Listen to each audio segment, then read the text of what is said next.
John Whitman, a wealthy entrepreneur who made his fortune in the real estate industry, had always prided himself on family traditions and maintaining a pristine public image. Tall, with neatly combed gray hair and sharp blue eyes, he embodied the classic image of an American success story.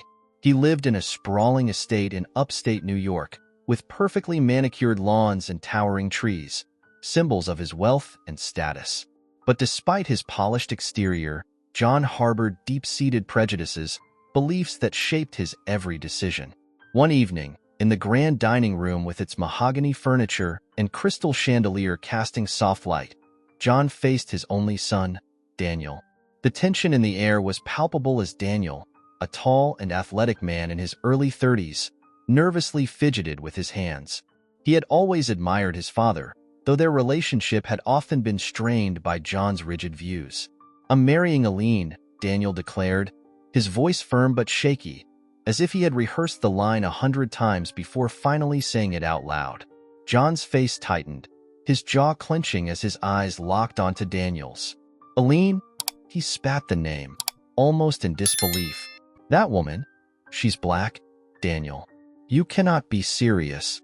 Daniel took a deep breath, preparing for the storm he knew was coming. "I love her. This isn't about color, Dad. She's smart, strong, and she makes me a better man." John slammed his fist onto the table, causing the glasses to rattle. "You think love will save you from the consequences? I'll cut you off, Daniel. No inheritance, no support. You'll be nothing without this family." Daniel stared back, his heart pounding. "If that's what it takes to be with her, then I'll do it. I'll start over. I'll build a life with Aline, even if it means walking away from you." The words hung in the air like a final verdict, and as Daniel left the room, the sound of the door closing echoed through the mansion, signaling the beginning of a bitter family rift. Daniel had always known that standing up to his father would come with heavy consequences, but he hadn't realized just how liberating it would feel to finally break free from the weight of his family's expectations. The day after the explosive confrontation, Daniel packed his belongings from the elegant guest house on his father's estate. It was the place he'd called home for years, nestled behind the main mansion, with large windows overlooking the meticulously kept gardens. But now, those walls felt suffocating. As Daniel packed the last of his things into his worn-out sedan, Aline arrived. She was a striking woman in her late 20s, with warm brown eyes that always seemed to carry a depth of understanding. Her dark curls fell freely, contrasting against the simple elegance of her style. Unlike the polished, high-society women Daniel had grown up around, Aline's beauty was effortless, and her kindness shone through in every action. "Are you sure about this?" she asked softly, her hand resting gently on his arm. Daniel nodded, his expression determined, though a flicker of uncertainty passed over his face. "I can't live under his shadow anymore.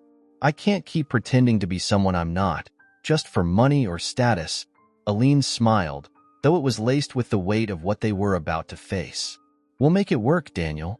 Together, they embraced, finding comfort in each other's presence amidst the uncertainty of the future. The world outside was not going to be easy on them, Daniel knew that. But for the first time in his life, he felt like he was choosing his own path, not one dictated by his father's legacy. As they drove away from the estate, the landscape around them gradually shifted from the rolling hills of privilege to the more modest streets of the city. They found a small apartment in a less affluent neighborhood, a world apart from the wealth Daniel had known his entire life. The building was old, the paint chipped, and the elevator creaked with every use. But to Daniel, it symbolized freedom, a chance to rebuild a life on his terms, with Aline by his side. That evening, as they sat on the floor of their new apartment, eating takeout, Daniel looked at Aline and smiled. "This isn't going to be easy, but it's right. I'd rather struggle with you than live comfortably without you." Aline squeezed his hand. "We'll be okay. We've got each other." In that moment, Daniel knew that while he had lost the security of his inheritance, he had gained something far more valuable, the chance to live a life of authenticity and love. The honeymoon phase of Daniel and Aline's decision didn't last long. It wasn't that they had doubts about their love for each other, but the stark reality of their new life hit harder than either of them had anticipated. Gone were the days of Daniel's financial security, and in its place came bills, rent, and the daily grind of making ends meet. Their new apartment, while offering a fresh start, was far from the life of comfort Daniel had known. The walls were thin, and every sound from their neighbors seemed to penetrate the space. Crying babies, loud television shows, arguments. The peeling wallpaper and the occasional leak in the ceiling added to the growing list of things they needed to fix, but couldn't yet afford to. The neighborhood wasn't dangerous, but it was a far cry from the pristine suburban streets Daniel had grown up on. It was here, in this humble setting, that Daniel's true education began. One afternoon, after a particularly tough day at his new job as a low-level clerk in a small firm, Daniel came home exhausted. His tie was loosened, and his shirt sleeves rolled up, showing the fatigue of adjusting to a life where nothing came easily anymore. Aline, who had been working as a school counselor, greeted him with a smile, but even her warm demeanor couldn't hide the weariness in her eyes. "Rough day?" she asked, offering him a glass of water as they sat together on their old, mismatched sofa. "You could say that," Daniel sighed. "It's hard, Aline. This is harder than I thought. I'm trying, but it feels like everything is a struggle now." Aline nodded, understanding his frustration. "It's not easy, Daniel, but we knew this wouldn't be. We knew stepping away from your father's world meant this. I didn't think it would be this different," Daniel admitted. "I never had to worry about these things before. Rent, groceries, people staring at us when we walked down the street." Aline's eyes flickered with recognition. She had felt the stares, the uncomfortable glances, the whispers whenever they were out together. Some saw them as an oddity, a wealthy white man and a black woman. Others didn't bother hiding their disapproval. "You're learning what it's like to be on the outside," she said softly, placing a hand on his knee. "This is my reality, Daniel. The world looks at us differently because of who we are. But we're strong. We can handle this." Daniel looked at her, truly seeing her in a new light. Aline had faced these struggles her whole life, but she carried herself with a grace and resilience that he was only beginning to understand. He started, his voice cracking slightly. "I don't want to let you down." "You won't," she reassured him. "We're in this together." As the days passed, they began to fall into a routine, but the challenges of everyday life loomed over them. The bills piled up. Daniel's pride took a hit as he worked in a job he knew was beneath his capabilities, and Aline, though passionate about her work, faced the constant emotional toll of helping children in difficult circumstances. But through it all, they clung to each other, knowing that the world might judge them, but their love was stronger than any obstacle they faced. Together, they would navigate the complexities of this new reality, step by step, hand in hand. As time passed, Daniel began to see the world through a different lens, one that was far removed from the privileged perspective he had grown up with. Working long hours, navigating the constant financial strain, and facing the judgment of society had forced him to confront realities that had been invisible to him before. More than anything, it was Aline's strength and wisdom that opened his eyes. One evening, after a particularly difficult day, Daniel sat at the small kitchen table, staring at the pile of unpaid bills. His hands trembled slightly as he rubbed his temples, feeling the weight of the decisions he had made. Aline entered the room quietly, setting down her bag from work. She looked at him, knowing the look of frustration and doubt all too well. "Talk to me," she said gently, sitting across from him. Daniel sighed, leaning back in his chair. I'm starting to see things differently now, Aline. Everything I thought was important, money, status, all of it. It doesn't mean anything when you're out here, struggling to survive. I spent my whole life thinking I understood the world, but I didn't. I was blind." Aline nodded, listening carefully. She had been waiting for this moment, knowing it would come in time. "What's changed?" she asked, wanting to hear him articulate the transformation she had been witnessing in him. "I've been thinking about how I grew up," Daniel continued, his voice quieter now. "I was always taught that success was about power, about having control, about being at the top. But none of that matters if you're not happy, if you're not kind. I see the world differently now. You've shown me that life is about more than just wealth. It's about love, fairness, and treating people with respect, no matter who they are. Aline smiled softly, reaching across the table to take his hand. "That's the world I've always known," she said. "It's not easy, but it's real. And it's where true strength comes from. Not from the money in your pocket, but from the love in your heart." Daniel squeezed her hand, feeling a sense of clarity he hadn't had before. He was beginning to understand the depth of Aline's resilience, the quiet strength that had carried her through life in a world that was often unkind to her because of the color of her skin. He realized now how insulated he had been, how his privilege had shielded him from seeing the struggles of people like Aline. "I don't want to go back to that old life," Daniel said, his voice firm. "Even if my father offered me everything again, I wouldn't take it. I don't want to be the person I was. I want to be someone better, someone who fights for what's right." Aline looked at him with pride. "You're already that person, Daniel. It's not about where you come from, but about the choices you make now. And you're making the right ones."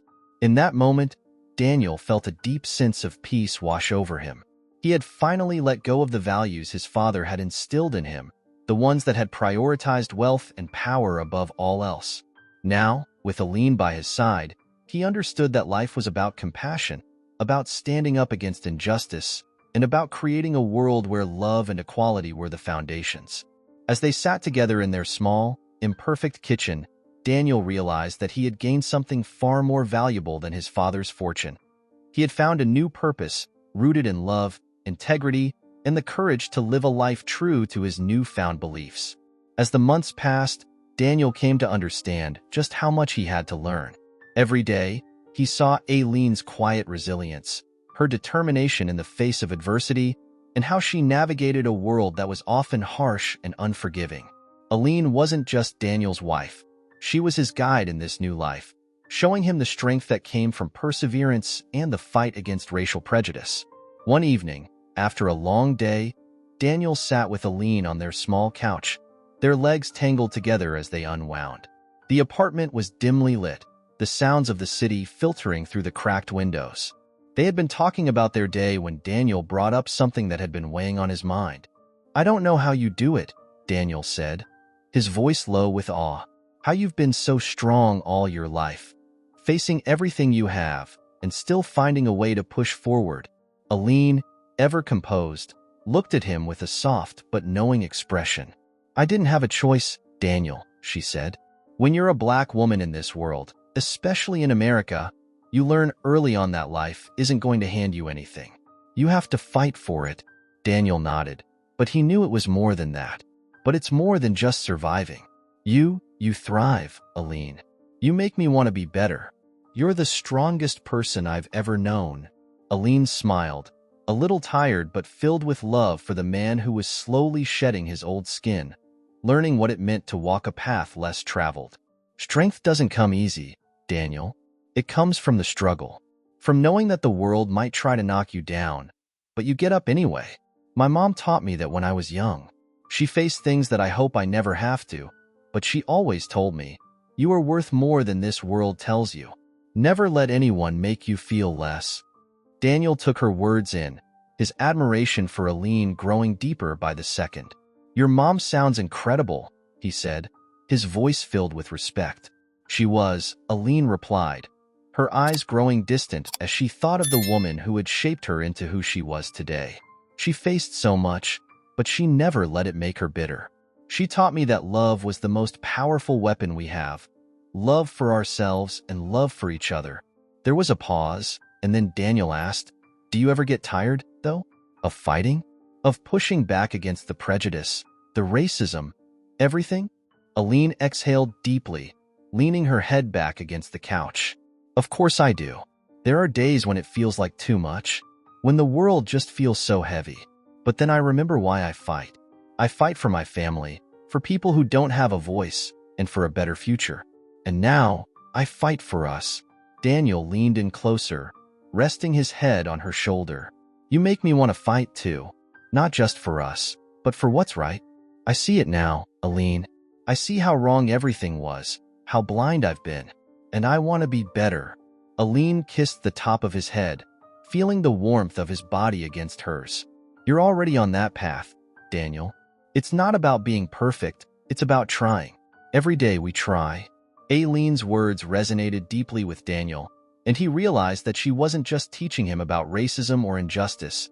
She was teaching him about life, about the resilience needed to face challenges and to push forward even when things seemed impossible. She had become not just his partner, but his mentor, guiding him through the complexities of the world with grace and strength.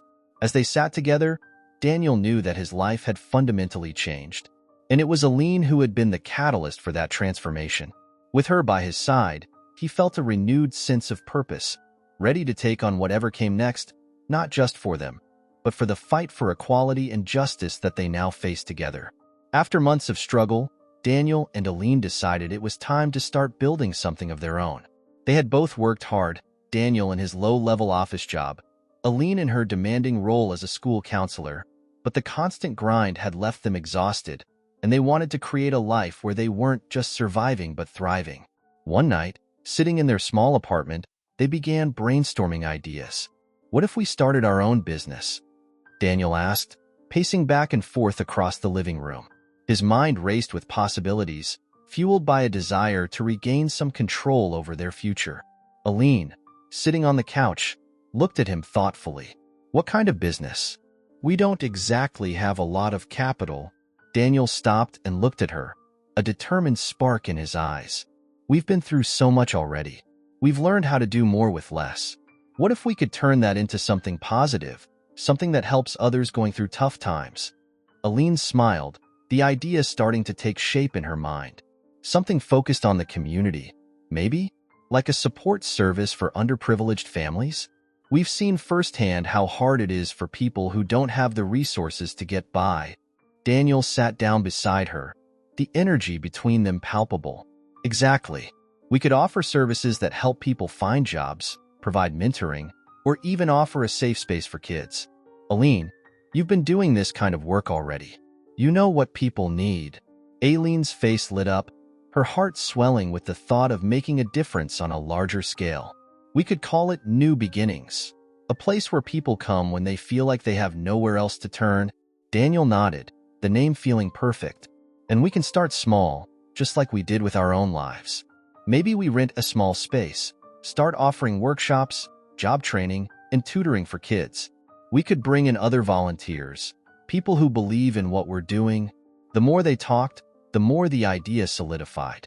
They would create a non-profit organization that would serve as a resource center for people struggling to get on their feet, offering guidance and support, just as they had supported each other through their own difficult times. Over the next few weeks, Daniel and Aileen began putting their plan into motion. They spent every free moment working on the business plan, reaching out to friends and acquaintances who might be able to help. Aileen tapped into her network of educators and community organizers, while Daniel used his experience from his previous life of privilege to navigate the logistics of setting up the nonprofit. Their first office was small, just a modest room in a community center, but it was a start. They hung a simple sign above the door that read, "New Beginnings." Inside, they offered everything they could: job search assistance, resume writing workshops, tutoring for children, and counseling for families facing hard times. It wasn't much at first, but it was something. And for the people who walked through their door, it meant everything. As word spread about their mission, the community rallied around them. Volunteers offered their time, local businesses donated supplies, and soon, New Beginnings became a lifeline for people who had nowhere else to turn. For Daniel and Aileen, the joy of helping others far outweighed the hardships they still faced in their own lives. One afternoon, as they were locking up the office after a long day, Daniel turned to Aileen, his face glowing with pride. "We did it," he said quietly. "We actually built something that matters." Aileen smiled, her eyes filled with love. "We did it together. And this is just the beginning." They stood there for a moment, hand in hand, knowing that while the road ahead would still be full of challenges, they had already proven that they were capable of building a life of purpose, of resilience, and most importantly, of love. As the months passed and New Beginnings began to grow, Daniel couldn't shake the lingering pain of his estrangement from his family. His father, John, had made it clear that Daniel's choice to marry Aileen was unforgivable in his eyes. For Daniel, This distance had been necessary. He couldn't continue to live under his father's oppressive control. But that didn't mean the absence of his family wasn't painful. One Saturday morning, Daniel sat at the kitchen table, staring at his phone. He had typed and erased the same message to his father over a dozen times, each draft feeling inadequate or too desperate. Aline noticed his quiet struggle and sat down beside him, gently placing a hand on his shoulder. "You've been thinking about him again, haven't you?" she asked softly. Daniel sighed deeply. "It's hard not to. He's still my father, and no matter how much I try to ignore it, I feel like there's this giant hole in my life where he used to be." Aline nodded, understanding the complexity of his emotions. "Have you thought about reaching out again?" "I have," Daniel admitted, glancing at the unsent message on his phone. "But every time I do, I remember how things ended. The last time I saw him, he looked at me like I was a stranger, like I had betrayed him." Aline squeezed his hand, her voice calm but firm. "You didn't betray him, Daniel. You chose love. You chose a life that's real and honest. If he can't see that, it's his own blindness, not yours." Daniel looked at her, feeling grateful for her support, but the ache in his chest remained. "I know you're right, but I keep wondering if I'm being too proud. Maybe I should be the one to fix things." Aline tilted her head thoughtfully. "It's not about pride, Daniel. It's about respect. Respect for yourself and for the life we're building together. I know you want to mend things with your father, but it has to come from both sides. You can't carry that burden alone." The weight of her words sank in, but still, Daniel felt the pull of his family. After all, it wasn't just his father.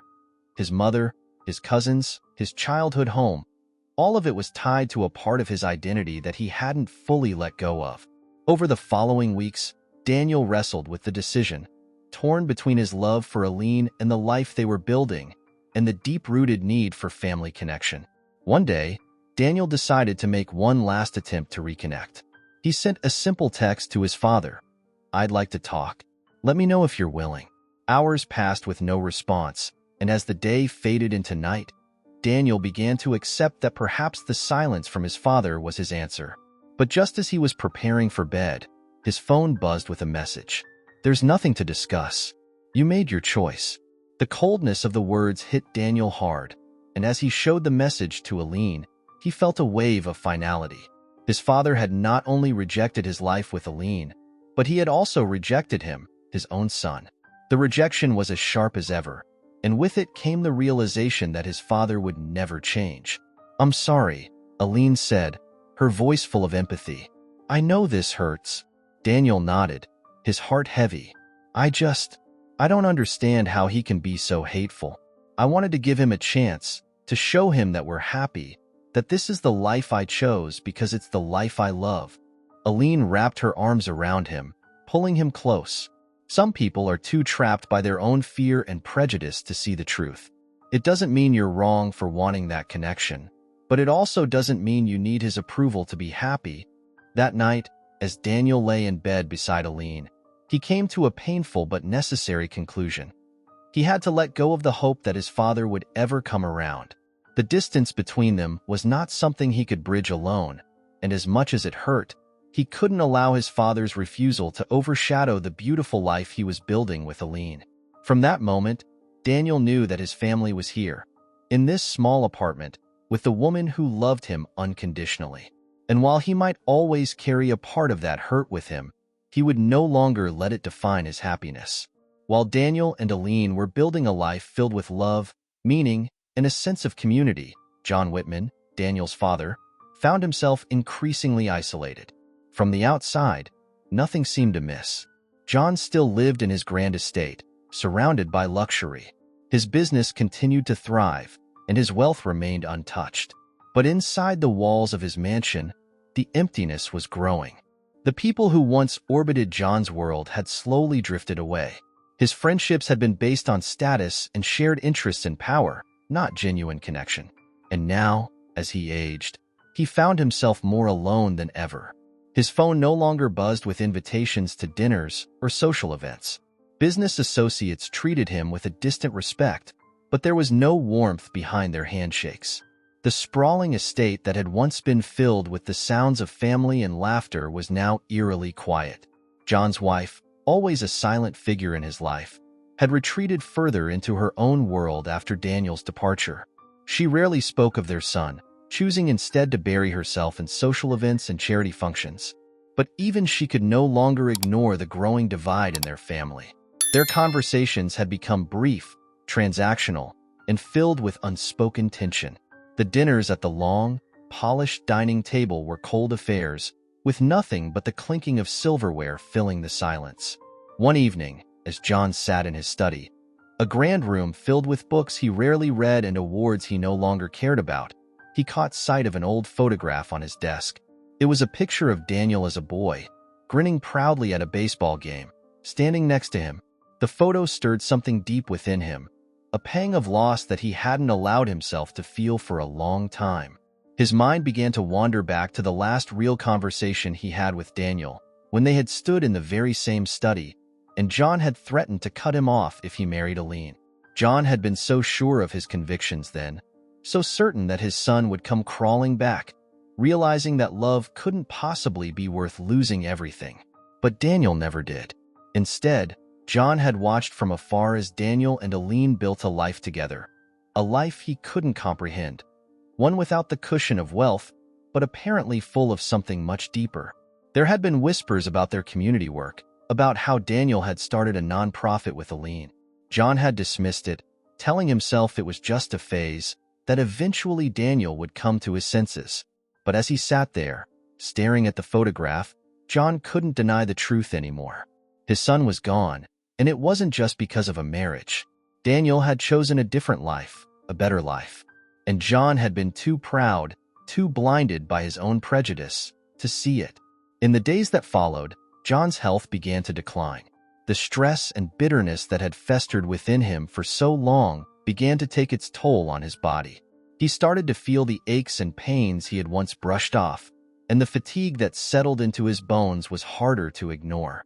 His wealth, which had once seemed like an impenetrable fortress, now felt meaningless.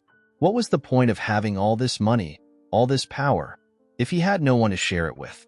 One night, after yet another sleepless evening spent wandering the halls of his empty mansion, John collapsed. The housekeeper found him the next morning, unconscious and barely breathing. He was rushed to the hospital, where the doctors diagnosed him with a heart condition worsened by years of stress and isolation. As he lay in the sterile hospital room, hooked up to machines that beeped and whirred, John was forced to confront the reality of his life. He had pushed away the one person who mattered most, his son, and now, at the twilight of his life, he was utterly alone. The nurses were kind, but there was no one at his bedside. No family, no friends. Just the steady hum of machines keeping him alive. The irony wasn't lost on him. He had spent his entire life building walls, emotional and literal, and now they had trapped him. His wealth couldn't buy him the love or companionship he needed. For the first time in his life, John felt vulnerable, truly vulnerable, and it terrified him. In the stillness of that hospital room, John began to realize that he had made a grave mistake. The pride that had once fueled his every decision now felt like a heavy burden, one that had cost him his relationship with Daniel. And as the days passed, he began to wonder if it was too late to make things right. Weeks passed, and John remained in the hospital, recovering slowly but surely. However, it wasn't just his physical condition that was healing. In the quiet hours of his recovery, with nothing to distract him but his thoughts, John's mind began to unravel years of stubbornness, pride, and the deep-seated prejudices that had led to his estrangement from Daniel. One day, as he lay in bed, staring out the window at the bright autumn leaves falling outside, he found himself thinking about the life Daniel had built. The little details he had heard through passing acquaintances about the nonprofit, about Daniel and Aline's work in the community, started to form a clearer picture in his mind. It wasn't the life John had envisioned for his son, but for the first time, he could see the value in it. There was a purpose in what Daniel was doing, a purpose that far surpassed the empty goals John had spent his life chasing. As John's heart began to soften, so did his view of Aline. He had never taken the time to truly understand her, to see the woman his son had fallen in love with. In his mind, she had always been a symbol of everything he had feared: change, difference, and the breaking of the social order he held dear. But now, with the perspective that only solitude and illness could bring, he realized how narrow-minded and cruel he had been. Aline had offered his son a life full of love and purpose, and in his blindness, he had rejected her without even knowing her. One afternoon, as the hospital room basked in the golden light of the setting sun, John's doctor came in to check on him. After giving him a clean bill of health, the doctor, a kind man in his 50s, struck up a conversation with him. "You've been through a lot, Mr. Whitman. It's not just your heart that's healing, is it?" the doctor asked, his tone gentle but probing. John, who had grown used to brushing off personal questions, found himself nodding. No, it's not. I've had a lot of time to think. About my son. About the mistakes I've made." The doctor smiled softly, as if he had heard similar confessions from patients before. "You know, sometimes the hardest part of life is realizing we've been wrong. But recognizing it is the first step toward making amends." John's throat tightened. "I just don't know if it's too late," he said, his voice cracking slightly. "I've pushed him away for so long." The doctor placed a hand on his shoulder. "It's never too late to try, Mr. Whitman. If you're willing to put in the effort, you might be surprised at how much healing can happen." The doctor's words lingered in John's mind long after he left the room. That evening, as John lay in the dim light of the hospital, he made a decision. He couldn't change the past, but he could try to make things right with Daniel before it was too late. It wouldn't be easy, and he knew Daniel had every right to reject him after everything that had happened. But if there was even the smallest chance of reconciliation, John knew he had to take it. When he was finally discharged from the hospital, John returned to his vast, empty mansion. The silence felt heavier than before, and the loneliness pressed down on him like a weight he couldn't bear. For the first time in years, he felt small in his own home, dwarfed by the very empire he had built. With trembling hands, John picked up his phone. He hadn't spoken to Daniel since their last bitter exchange, and he wasn't sure if his son would even answer. But this time, he was calling not out of anger, but out of a deep sense of regret. He dialed the number and waited as the phone rang, each tone stretching out endlessly.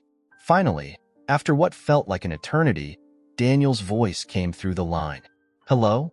Daniel's voice was cautious, unsure of who might be calling. John took a deep breath, his heart pounding. "Daniel, it's your father." There was a long pause on the other end. John could almost hear the hesitation, the hurt that lingered between them. "I don't know if you want to hear from me, but I need to say this," John continued, his voice shaky but determined. "I was wrong. About everything. About Aline. About the way I treated you. I've spent my whole life holding on to things that don't matter, and I don't expect you to forgive me, but I needed you to know that I'm sorry." The silence that followed was agonizing. John's hand gripped the phone tightly as he waited for a response, his heart racing. Finally, Daniel spoke, his voice thick with emotion. "You hurt us, Dad. You hurt me. But I appreciate you saying that." John closed his eyes, relief washing over him. "I know I did, son. I know I did. And I want to try to make it right, if you'll let me. I don't want to spend the rest of my life without you in it." Another long pause. Then Daniel replied, quieter now, "I don't know, Dad. It's not that simple. We've built a life, Aline and I, and it's different now, but I'm willing to talk." "That's a start." John's eyes filled with tears, the weight of years of bitterness and regret starting to lift, if only a little. "That's all I can ask for, Daniel. Thank you." When the call ended, John sat in the quiet of his mansion, but this time, the silence didn't feel quite as oppressive. There was still a long road ahead, but for the first time in a long time, he felt hope. The first step toward reconciliation wasn't easy for either John or Daniel. After their brief phone call, Daniel remained unsure of what to make of his father's apology. The wounds were deep, and although John had expressed remorse, the pain of years of rejection and prejudice couldn't be undone with a few words. Nevertheless, Daniel decided to give his father a chance, not for the sake of rekindling their past relationship, but to see if the man who had caused him so much pain was truly willing to change. A week after their conversation, Daniel and Aline drove to John's mansion for the first time in over a year. The grand estate loomed large as they approached, a stark contrast to their modest life. The manicured gardens and imposing stone walls had once represented everything Daniel had walked away from: wealth, power, and a sense of security. Now, they stood as a reminder of the sacrifices he had made for the love of his life. Aline sat beside him in the car, her presence grounding him. "Are you sure you want to do this?" she asked, her voice steady but filled with concern. Daniel nodded, gripping the steering wheel. "I don't know what's going to happen, but I need to face him. If he's really changed, then maybe we can start to heal. If not, at least I'll know." They parked in the long driveway, and as they walked toward the front door, Daniel felt a wave of anxiety wash over him. But Aline was there, her hand in his, offering silent support. When the door opened, they were greeted by the housekeeper, who led them into John's study, a room filled with dark wood paneling and an air of old-world opulence. John stood as they entered, his once commanding presence now tempered by age and humility. His face, lined with the weight of years, showed signs of the recent health struggles he had endured. But it wasn't just his physical appearance that had changed. There was a vulnerability in his eyes, a softness that hadn't been there before. "Daniel, Aline," John began, his voice tentative. "Thank you for coming." The tension in the room was thick, and for a moment, no one knew what to say. Daniel stood rigid, unsure of how to bridge the chasm between them. Aline, ever the calm presence, broke the silence. "We're here to talk," she said gently. "So let's talk." They sat down, the air heavy with unresolved emotions. John cleared his throat, struggling to find the right words. "I know I've hurt you both. I know that what I did, the way I treated you, was wrong. I can't change the past, but I'm here to try to make amends." Daniel's jaw clenched. "Do you even understand what you did, Dad? Do you understand how much pain you caused? You didn't just reject me. You rejected Aline. You rejected our life together. You tried to control me, and when I didn't follow your rules, you cut me off like I didn't matter." John's eyes filled with regret. "I know, Daniel. I see that now. At the time, I thought I was protecting you, protecting the family. I was wrong. I was blinded by my own fears, by the way I was raised, and I took it out on you. I don't expect you to forgive me right away, but I want you to know that I'm trying to be better." Aline, who had been listening quietly, finally spoke. "It's not just about Daniel, John. It's about me too. You didn't see me as a person. You saw me as a threat. You judged me without ever knowing who I am, and you used your power to try to destroy what we had." John turned to Aline, his expression pained. "You're right. I was wrong about you, Aline. I let my prejudices get in the way, and I didn't see you for who you are. I'm sorry. Truly." The sincerity in his voice gave Aline pause. She had faced people like John before, people who saw her skin color before they saw her humanity. But this was different. This was the father of the man she loved, and she could see that something in him had shifted.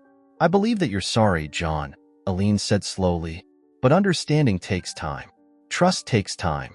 We've built a life without you, and it's been hard. I don't know if things will ever be the same."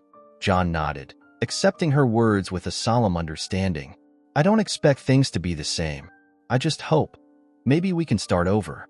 Build something new." Daniel, who had been silent, finally spoke, his voice low and filled with emotion.